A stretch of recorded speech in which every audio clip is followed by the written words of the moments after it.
Comedians Bill Maher and Patton Oswalt clashed on cultural issues and the future of the Democratic Party in the most recent episode of Maher's podcast. Oswalt, a longtime Democratic supporter, suggested that part of the reason for the political divide in the country is due to the backlash from Barack Obama being elected president, but Maher argued that the left is to blame for becoming fixated on certain progressive causes. Let's look. This country is not as mature as it thinks it is. We elected Obama, and clearly the country freaked out. We're still living in that freak out. We are not as progressed and evolved and intelligent as we think we are because we keep freaking out. About this stuff. Well, you know? The left freak out too. The left freaked out about a lot of too. What did they freak out about? Gender, race, parenthood, schools, homelessness, crime, the border, education. Like we stopped being a scientific people. The two also discussed Congresswoman Alexandria Ocasio-Cortez. Now, the New York representative has become a popular figure among younger progressives, with some hoping she'll run for president in 2028. But Maher says she's not the kind of politician Democrats should be rallying around. If she had some deprogramming, she could be such a fantastic candidate. What do you mean deprogramming? Well, she just doesn't, she's never going to resonate with people outside of the bubble that she lives in the very, very far left. Well, and that, I mean, the New York Times, of all people, the people I've been like squabbling with for the last 7, 8, 10 years, whatever, when I was all about, Democrats have gone too far left, they just put out a huge editorial basically saying exactly what I've been saying. What, that she's too far left? Yes. Maher went on to accuse Oswalt of living in a bubble similar to AOC, and others online agreed with him. Outkick writer Ian Miller says Patton Oswalt is the perfect modern no kings Democrat who has absolutely no idea what's happening around him, who has no idea how bad his political ideology is, because all he cares about is all he cares about is what his bubble makes him feel like a good person. I read that correctly. I did my best. Now, this is not the only recent instance of Maher being critical of the left. He also blasted New York City Mayor-elect Zohran Mamdani for the past several months, warning that his policies might hurt Democrats in future elections. I feel like I'm going to come across as a real hater today because I had very strong language for Candace Owens, who I don't respect very much, in our past segment. And one of the, other people, on my list of 10 people I really despise. We had talked about 2 today? Yeah, Patton Oswalt. I cannot stand that guy, and I am baffled by his success. Every time, he's like one of the only celebrities when I see that it's his voice in something, I go, oh, not this freaking guy again. He's not funny, and he's definitely not insightful. Bill Maher, I agree with everything he said in all of these clips. Patton Oswalt does live in a progressive left bubble. Patton Oswalt said vile things about Nick Sandman, one of the Covington kids. He was one of the people to pile on most aggressively, wrongly, in that case of those boys being smeared as racist that didn't do anything wrong. He recently, this just happened, he got suspended on Blue Sky or so I read, that for saying that Megyn Kelly should be fed into a wood chipper. So he's a pretty deranged left-wing lunatic, and he's not funny. So, okay, we can take the people, put them to the side, right? Well, we can take the conversation and see about that kind of stuff. Now, I think, Bill Maher was making some good points that the Democratic Party either has to lean all the way in or get out of the game. And sometimes they went way too far on social issues that proved that people didn't want them to be that forward thinking when it comes down to every single issue. Now, some of the correction was an overcorrection, but it still was stuff that needed to be corrected. Like you said with Me Too, immediately blaming everybody and saying that they're just right. But it came from and stemmed from women mostly not being believed, and a lot of cases going unchecked, a lot of people going unchecked in power for decades. And so that's why the pendulum swung possibly too far, but somewhere in the center is where it belongs. So I'm glad that the conversation happened and was ignited for major movements like this to shed a light on major instances like that, so that we can figure out how can we really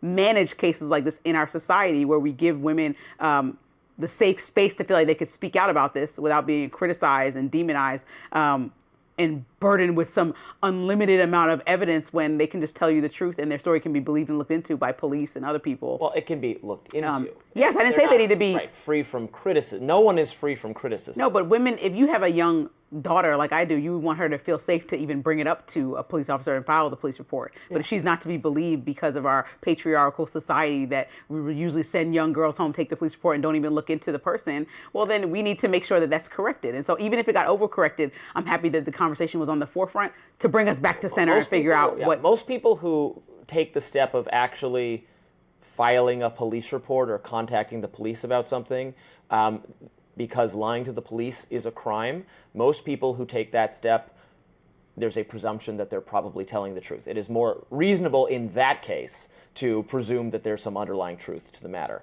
That's different. I mean, a lot of Me Too accusations have nothing to do with the police and are like dates or encounters from 20 years ago being litigated in the media.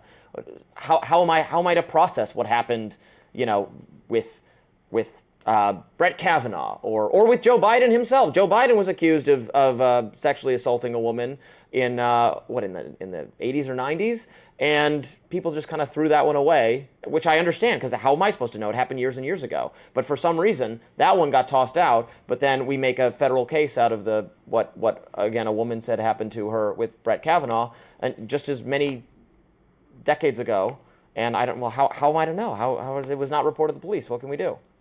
I also think that in what they discussed in that conversation is Alexandria Ocasio-Cortez. I don't understand why Bill Maher doesn't think that she is a good person to look at. He just doesn't like her politics. But even President Trump said, he gave her a compliment recently. I can't remember the exact compliment, but you can say that she is in touch with the youth, that she is a very charismatic person, that she is connected to voters and gets people really rallied up, more than we're seeing a lot across the Democratic Party. So shutting her down, if Bill Maher still calls himself a Democrat, I know in the past he has. He just thinks she's too left. Yeah, but so then have a conversation, because it's better to have her in or around the ballot talking about actual policy than to try to find some middle of the road Democrat that fails miserably. It doesn't relate to anyone. I mean, you can't play every side. That was part of the problem when people were talking about Kamala. It's like, well, historically you've taken these liberal stances, then you run for president, and now you're saying you do everything for everybody in these interviews. What would you actually do?